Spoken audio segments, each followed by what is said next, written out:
Hi all, welcome back to Ejude. ഇപ്പോൾ നമ്മുടെ ഇന്നത്തെ വീഡിയോ എന്ന് പറയുന്നത് നിങ്ങൾ തംബ്നെയിലിൽ കണ്ട പോലെ തന്നെ 2026 എങ്ങനെ ഒരു ഇൻകം ടാക്സ് ഇൻസ്പെക്ടറായിട്ട് മാറാം, അതിന് നിങ്ങൾ എന്തൊക്കെ ചെയ്യണം, ഏതൊക്കെ വഴിയിലൂടെ പോയാലാണ് നിങ്ങൾക്ക് ഇൻകം ടാക്സ് ഇൻസ്പെക്ടറായിട്ട് മാറാൻ പറ്റുന്നത് എന്നുള്ള കാര്യങ്ങൾ പറഞ്ഞുകൊണ്ടിട്ടുള്ള ഒരു വീഡിയോ ആണ്. വളരെ പെട്ടെന്ന് നിങ്ങളിലേക്ക് ആ ഒരു കാര്യങ്ങൾ എത്തിക്കുക എന്നുള്ളതാണ് ഒരു വീഡിയോയുടെ ഉദ്ദേശം എന്ന് പറയുന്നത്. അപ്പോൾ how to become an income tax inspector, എങ്ങനെ ഒരു ഇൻകം ടാക്സ് ഇൻസ്പെക്ടർ ആയിട്ട് മാറാം. അതിന് ആദ്യം അറിയേണ്ട കാര്യം ഏത് എക്സാം ആണ് എഴുതേണ്ടത്, ഏത് എക്സാം എഴുതിയാലാണ് നമുക്ക് ഇൻകം ടാക്സ് ഇൻസ്പെക്ടർ ആയിട്ട് മാറാനായിട്ട് പറ്റുന്നത്. ഓക്കെ, പല ആൾക്കാരെയും ഡ്രീം ജോബാണ് ഇൻകം ടാക്സ് ഇൻസ്പെക്ടർ എന്ന് പറയുന്നത്. അതിന് എക്സാം നമ്മൾ മിനി സിവിൽ സർവീസ് എന്നുള്ള രീതിയിൽ കാണപ്പെടുന്ന CGL combined graduate level exam, SSC conduct ചെയ്യുന്ന കമ്പൈൻഡ് ഗ്രാജുവേറ്റ് ലെവൽ എക്സാം ആണ് നമ്മൾ എന്ത് ചെയ്യേണ്ടത്, എഴുതേണ്ടതായിട്ടുള്ളത്. അപ്പോൾ ആ എക്സാമിനെ പറ്റി നോക്കുന്ന സമയത്ത് അല്ലെങ്കിൽ ഇൻകം ടാക്സ് ഇൻസ്പെക്ടർ ആവാനായിട്ട് നിൽക്കുന്ന ഒരാൾ ഏത് ഏജ് കാറ്റഗറിയിൽ പെടുന്ന ആളായിരിക്കണം എന്നുള്ളതാണ് അടുത്ത കാര്യം എന്ന് പറയുന്നത്. എന്ന് പറഞ്ഞാൽ ഏതാ, 18 വയസ്സിനും 30 വയസ്സിനും ഇടയ്ക്കാണ് നിങ്ങളുടെ പ്രായം എന്നുണ്ടെങ്കിൽ നിങ്ങൾക്ക് എന്ത് ചെയ്യാം, ഈ CGL എക്സാമിന് വേണ്ടിയിട്ട് പ്രിപ്പയർ ചെയ്യാനായിട്ട് പറ്റും. ഓക്കെ, അല്ലെങ്കിൽ ആ ഒരു എക്സാം എഴുതാനായിട്ട് പറ്റും. അപ്പോൾ 2025 എക്സാം നടക്കുന്നു എന്നുണ്ടെങ്കിൽ അതിൻ്റെ എക്സാമിൻ്റെ ആദ്യ ഘട്ടങ്ങൾ 2025 നടക്കുന്നുണ്ടെങ്കിൽ 26 നിങ്ങൾക്ക് എന്ത് ചെയ്യും, പോസ്റ്റിംഗ് കിട്ടും. അപ്പോൾ എക്സാം എന്നായിരിക്കും നടക്കുക, നോട്ടിഫിക്കേഷൻ എന്നാണ്, അതുപോലെ തന്നെ എക്സാം ഡേറ്റ് എന്നാണ്, ഈ കാര്യങ്ങളാണ് കുറച്ചുകൂടെ ക്ലാരിഫൈ ചെയ്തുകൊണ്ട് നിങ്ങൾ അറിയേണ്ടതെന്ന് പറയുന്നത്. അപ്പോൾ എന്നായിരിക്കും നോട്ടിഫിക്കേഷൻ അതെന്ന് അറിഞ്ഞു കഴിഞ്ഞാൽ ഇനി എനിക്ക് എത്ര ദിവസമുണ്ട് പഠിക്കാൻ എന്നുള്ള കാര്യം നിങ്ങൾക്ക് കുറേ കൂടെ സ്റ്റഡി പ്ലാൻ ഒക്കെ തയ്യാറാക്കി നല്ലോണം പഠിക്കാനായിട്ട് പറ്റും. അപ്പോൾ അടുത്ത ഈ നോട്ടിഫിക്കേഷനുമായിട്ടുള്ള ബന്ധപ്പെട്ട കാര്യങ്ങളാണ് നമുക്ക് ഇനി നോക്കാനായിട്ടുള്ളത്. നോട്ടിഫിക്കേഷൻ നോക്കുന്ന സമയത്താണെങ്കിൽ ഈ പറയുന്നതെന്ന് പറഞ്ഞു കഴിഞ്ഞാൽ ഒരു ടെൻറ്റേറ്റീവ് കലണ്ടറാണ്. ഓക്കെ അല്ലേ, SSC സംബന്ധിച്ചിടത്തോളം അവര് 2025-26 വർഷത്തിൽ നടത്താനിരിക്കുന്ന എല്ലാ എക്സാംസിനെ പറ്റിയും, ഏതൊക്കെ എക്സാം ഏത് ഡേറ്റിൽ നോട്ടിഫിക്കേഷൻ വരും, എന്നാണ് നടത്തുന്നത്, ഈ കാര്യങ്ങളെ പറ്റിയൊക്കെ അവർ 2024 ഡിസംബറിൽ തന്നെ ഒരു കലണ്ടർ ഔട്ട് ചെയ്തിട്ടുണ്ടായിരുന്നു. പിന്നെ ആ കലണ്ടറിൽ ചേഞ്ച് വന്നു എന്ന് വെച്ചാൽ SSCയുടെ വെണ്ടർ TCS എന്ന് പറയുന്ന, TCS ആണ് എക്സാം കണ്ടക്ട് ചെയ്തുകൊണ്ടിരുന്നത്, ആ TCS എന്ന് പറയുന്ന ഒരു വെണ്ടർ ചേഞ്ച് വന്ന സമയത്ത് അവർ വീണ്ടും എന്ത് ചെയ്തു, പുതിയൊരു കലണ്ടറും കൂടെ റിലീസ് ചെയ്തു. ആ കലണ്ടറാണ് നിങ്ങൾക്ക് ഇപ്പോൾ ഞാൻ കാണിച്ചു തരുന്നത്. ആ കലണ്ടർ അനുസരിച്ച് ഇതിനകത്ത് ഒരുപാട് എക്സാംസ് ഉണ്ട്. നമ്മുടെ ഒരു ആവശ്യം എന്ന് പറയുന്നത്, നമ്മുടെ ആവശ്യം എന്ന് പറഞ്ഞു കഴിഞ്ഞാൽ ഏതാണ്, ഇൻകം ടാക്സ് ഇൻസ്പെക്ടർ ആവുക എന്നുള്ളതാണ് നമ്മുടെ ആവശ്യം. അപ്പോൾ നമ്മുടെ ആവശ്യം അനുസരിച്ചുള്ള എക്സാം എന്ന് പറഞ്ഞാൽ ഏതാണ്, കമ്പൈൻഡ് ഗ്രാജുവേറ്റ് ലെവൽ എക്സാം ആണ് നമ്മുടെ ആവശ്യം. ആ കമ്പൈൻഡ് ഗ്രാജുവേറ്റ് ലെവൽ എക്സാം അവർ പറഞ്ഞേക്കുന്ന അനുസരിച്ച് നോട്ടിഫിക്കേഷൻ എപ്പോഴാണ് പറഞ്ഞേക്കുന്നത്, കമ്പൈൻഡ് ഗ്രാജുവേറ്റ് ലെവലിന്റെ നോട്ടിഫിക്കേഷൻ പറഞ്ഞേക്കുന്നത് 9/6/2025. ഓക്കെ, 6-ാം മാസം 9-ാം തീയതി എന്ന് പറഞ്ഞാൽ നമ്മുടെ അടുത്ത മാസം, ഇന്നിപ്പോൾ മാസം മെയ് ആണ്, ജൂൺ മാസത്തിൽ എന്തുണ്ടാവും, CGL നോട്ടിഫിക്കേഷൻ ഉണ്ടാവും. അതുപോലെ തന്നെ 13 ഓഗസ്റ്റ് മുതൽ 30 ഓഗസ്റ്റ് വരെ ആ ഒരു CGL എക്സാം നടത്തുന്നു എന്ത് ചെയ്യുന്നുണ്ട്, CGL പറഞ്ഞിട്ടുണ്ട്. ടെൻറ്റേറ്റീവ് കലണ്ടറാണ്, ഈ ഡേറ്റിലൊക്കെ വേണമെങ്കിൽ അങ്ങോട്ടും ഇങ്ങോട്ടും എന്ത് ചെയ്യാം, വ്യത്യാസം വരാം എങ്കിലും എപ്പോഴായിരിക്കും നോട്ടിഫിക്കേഷൻ ജൂണിൽ ഉണ്ടാവും, അതുപോലെ തന്നെ ഓഗസ്റ്റിൽ എക്സാം ഉണ്ടാവും എന്നുള്ള കാര്യത്തിൽ ഒരു ഡൗട്ടും ഇല്ല. ഓക്കെ അല്ലേ, അപ്പോൾ ഇതാണ് നിങ്ങൾ അറിയേണ്ട കാര്യം. നോട്ടിഫിക്കേഷൻ എന്ന് വരുന്നു എന്നുള്ളതും എക്സാം ഡേറ്റ് എന്നുള്ള കാര്യമാണ് നമ്മൾ ഇപ്പോൾ പറഞ്ഞത്. ഇനി അടുത്ത കാര്യം എന്ന് പറയുന്നത്,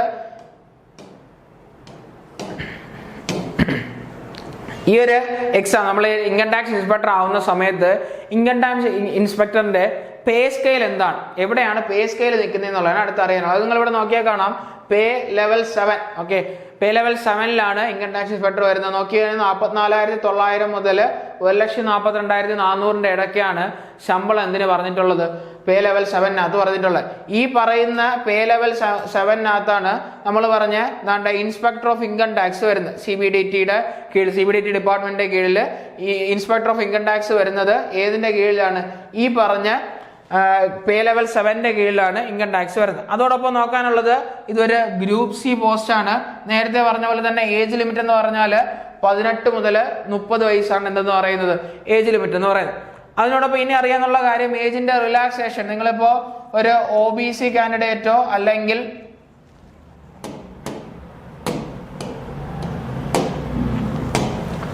നിങ്ങളൊരു OBCയോ അല്ലെങ്കിൽ SC or ST കാൻഡിഡേറ്റോ ആണെന്നുണ്ടെങ്കിൽ OBCക്ക് ഒരു 3 ഇയേഴ്സിന്റെ റിലാക്സേഷൻ, അതുപോലെ തന്നെ SC/STക്ക് ഒരു 5 ഇയേഴ്സിന്റെ റിലാക്സേഷനും ഇതിനകത്തുണ്ട് എന്ന് പറഞ്ഞാൽ 30 ഇപ്പോൾ പറഞ്ഞേക്കുന്ന ഇൻസ്പെക്ടർ ഓഫ് ഇൻകം ടാക്സ്. ഞാനിത് എടുത്തിട്ടുള്ളത്, ഈ സാധനം എടുത്ത് ഒഫീഷ്യൽ നോട്ടിഫിക്കേഷൻ 2024 നടന്ന സീജലിന്റെ ഒഫീഷ്യൽ നോട്ടിഫിക്കേഷനിൽ നിന്നുള്ള ഒരു പേജാണ് എടുത്തിട്ടുള്ളത്. അത് പ്രകാരം income tax inspector group C post 18-നും 30-നും ഇടയ്ക്കാണ്. ഇത് പ്രകാരം തന്നെ റിലാക്സേഷൻ വരുന്ന OBC കാറ്റഗറിക്ക് 3 വർഷവും SC/ST കാറ്റഗറിക്ക് എത്ര വർഷമാണ്? 5 വർഷമാണ് എന്തെന്നത് റിലാക്സേഷൻ എന്ന് പറയാനുള്ളത്. അപ്പോൾ മെയിൻലി നിങ്ങൾ മനസ്സിലാക്കേണ്ടത് പേ സ്കെയിൽ ഒന്ന് നോക്കണം. 50,000 മുതൽ 1.5 ലക്ഷം വരെയാണ് എന്ത് വരുന്നത്? പേ സ്കെയിൽ വരുന്നത്. എല്ലാവരെയും ഡ്രീം ജോബാണ് ഇൻകം ടാക്സ് ഇൻസ്പെക്ടർ എന്ന് പറയുന്നത്. ഇത് ഗ്രൂപ്പ് C പോസ്റ്റ് ആണ്. നിങ്ങൾ ഇതിനകത്ത് നോക്കിക്കഴിഞ്ഞാൽ മുകളിലോട്ട് ഗ്രൂപ്പ് B പോസ്റ്റുകളുണ്ട്.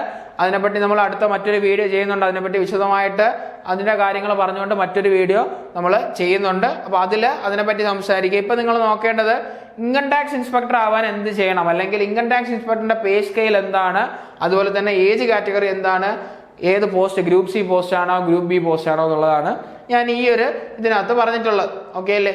ഇനി നമ്മളിനി എക്സാം ഡേറ്റ് മനസ്സിലായി, നോട്ടിഫിക്കേഷൻ മനസ്സിലായി, പേ സ്കെയിൽ മനസ്സിലായി, ഏജ് ലിമിറ്റ് മനസ്സിലായി. ഇനി മനസ്സിലാക്കിയ അടുത്തൊരു കാര്യം എന്ന് പറഞ്ഞു കഴിഞ്ഞാൽ ഇത് ഏത് സിലബസ്, ഇവരുടെ എക്സാമിന്റെ സിലബസ് ആണ് നമുക്ക് അടുത്ത മനസ്സിലാക്കേണ്ട കാര്യം എന്ന് പറഞ്ഞു. അപ്പോൾ എക്സാം നടക്കുന്നത് എപ്പോഴും 2 ടയറായിട്ടാണ് എക്സാം നടക്കുന്നത്. ഓക്കെ, പ്രിലിംസും മെയിൻസും എന്നുള്ള രീതിയിൽ 2 ടയറായിട്ടാണ് നമ്മുടെ എക്സാം നടക്കുന്നത്. ഇവിടെ ആദ്യത്തെ ടയർ അല്ലെങ്കിൽ പ്രിലിംസ് എന്നുള്ള രീതിയിൽ നോക്കുകയാണെന്നുണ്ടെങ്കിൽ അതിനകത്ത് നമുക്ക് സിലബസും കൂടെ മനസ്സിലാക്കാം. Reasoning, general awareness, QA quantity aptitude, English. Okay, ഇത് 4ആണ് നമ്മുടെ എന്തെന്ന് പറയുന്നത് സിലബസ് എന്ന് പറയുന്നത്. ഈ 4 ആൾക്കാരുമാണ് നമ്മുടെ സിലബസ്. ഇനി നോക്കുക, നമ്പർ ഓഫ് ക്വസ്റ്റ്യൻസിന്റെ വെയിറ്റ് ചെയ്ത് നോക്കുകയാണെങ്കിൽ എല്ലാം 25 ക്വസ്റ്റ്യൻ വെച്ചിട്ടും മാക്സിമം മാർക്ക് 1-2 മാർക്ക് വെച്ച് ടോട്ടൽ എത്ര 200 മാർക്കിനാണ് നമ്മുടെ എക്സാം Tier 1 കണ്ടക്ട് ചെയ്യുന്നത്. ഓക്കെ, ഇനി അടുത്ത Tier 2ലേക്ക് പോവുകയാണെങ്കിൽ Tier 2 നോക്കുകയാണെങ്കിൽ ഇവിടെ കാണാനായിട്ട് പറ്റും. Tier 2 നോക്കുന്ന സമയത്താണെങ്കിൽ ഇവിടെ നോക്കിയ 2-3 സെക്ഷൻ ആയിട്ടാണ് എന്ത് ചെയ്യുന്നത് Tier 2 നടക്കുന്നത്. അതിൽ സെക്ഷൻ നോക്കിയാണെങ്കിൽ ആ സെക്ഷനകത്ത് തന്നെ മൊഡ്യൂൾസ് ഉണ്ട്. മൊഡ്യൂൾ 1 എന്ന് പറയുമ്പോൾ ഏതാണ്? മാത്തമാറ്റിക്കൽ എന്ന് പറഞ്ഞാൽ നമ്മുടെ QA തന്നെയാണ് മൊഡ്യൂൾ 1 എന്ന് പറയുന്നത്. അതുപോലെ തന്നെ മൊഡ്യൂൾ 2 എന്ന് പറഞ്ഞാൽ റീസണിംഗ് ആണ്. നമ്പർ ഓഫ് ക്വസ്റ്റ്യൻ നോക്കിയാൽ 30. ഓരോ ക്വസ്റ്റ്യന് 3 മാർക്ക് വെച്ച് മൊത്തം എത്ര മാർക്ക്? 180 മാർക്കിനാണ് എന്തത് മൊഡ്യൂൾ 1 ആ ഒരു സെക്ഷൻ 1 നടക്കാനായിട്ട് പോകുന്നത്. ഇനി നമ്മൾ ഇതിനകത്ത് തന്നെ സെക്ഷൻ 2, ഇതിപ്പോ Tier 2ന്റെ കാര്യമാണ് ഞാൻ പറഞ്ഞത്. നമ്മൾ നേരത്തെ Tier 1 പറഞ്ഞു, അതിനകത്ത് 4 ആൾക്കാർ ഓരോ ഇതിനും 25 ക്വസ്റ്റ്യൻ വെച്ച് ടോട്ടൽ 200 മാർക്കിന്. ഇവിടെ Tier 2 വരുന്ന സമയത്ത് അതേ 4 ആൾക്കാരുണ്ട്. അതിൽ തന്നെ മാത്സും റീസണിങ്ങിനും എന്ത് ചെയ്യും? ഫസ്റ്റ് സെക്ഷൻ ആയിട്ട് കണ്ടക്ട് ചെയ്യും. അടുത്ത് നോക്കുവാണെങ്കിൽ ഏതാണ് അടുത്ത ആളെന്ന് പറഞ്ഞു കഴിഞ്ഞാൽ ഏതാ? അടുത്ത സെക്ഷനാണ് സെക്ഷൻ 2-നകത്ത് മൊഡ്യൂൾ 1 ഏതാ? ഇംഗ്ലീഷും അതുപോലെ തന്നെ മൊഡ്യൂൾ 2 എന്ന് പറഞ്ഞാൽ ജനറൽ അവയർനെസ്. അവിടെ നോക്കുമ്പോൾ ഇവിടെ നിങ്ങൾ കുറച്ചുകൂടെ വെയിറ്റ് ചെയ്യുന്നതിനെ പറ്റി മനസ്സിലാക്കുക. GK 25, അതുപോലെ തന്നെ ഇംഗ്ലീഷ് 45.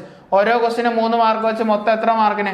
210 മാർക്കിനാണ് ആ എക്സാം നടക്കുന്നത്. ഓക്കെ അല്ലേ?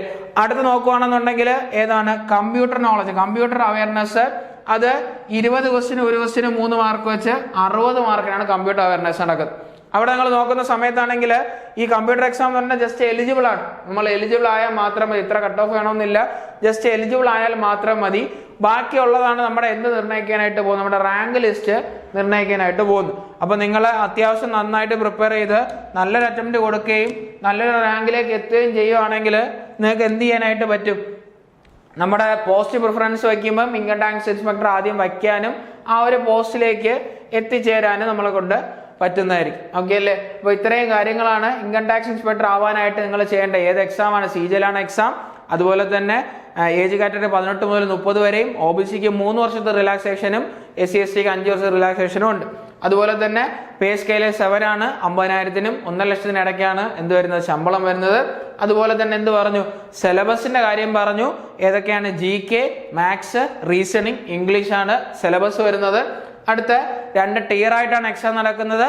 പ്രിലിംസ്, മെയിൻസ് അല്ലെങ്കിൽ Tier 1, Tier 2 എന്നുള്ള രീതിയിൽ Tier 2ന്റെ കാര്യങ്ങളും എല്ലാം ഇതിനകത്ത് പറഞ്ഞിട്ടുണ്ട്.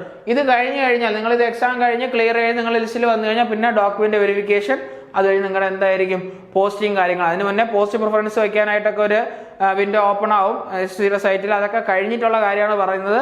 DBയും അതുപോലെ തന്നെ എന്തെന്ന് പറയുന്നത് നമ്മുടെ പോസ്റ്റിംഗ് എന്ന് പറയുന്ന കാര്യം.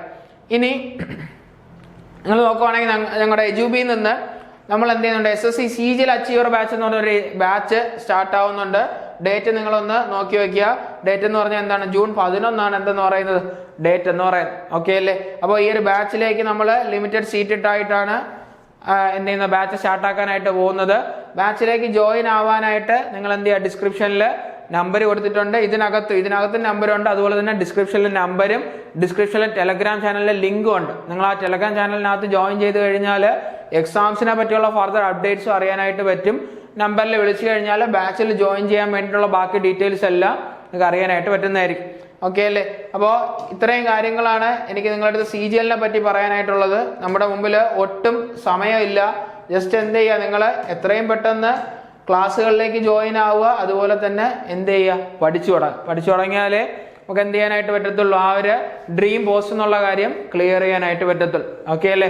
അപ്പോൾ ഇനിയും നമ്മൾ ഇതിനുമായിട്ടുള്ള ഫർദർ അപ്ഡേറ്റ്സുമായിട്ട് ഇനിയും വീഡിയോസ് വരുന്നുണ്ട്. ഓരോ പോസ്റ്റിനെ പറ്റി നമ്മൾ വീഡിയോസ് ചെയ്യുന്നുണ്ട്. അപ്പോൾ അടുത്തൊരു വീഡിയോയിൽ കാണുന്നവരെ ബൈ, താങ്ക് യു.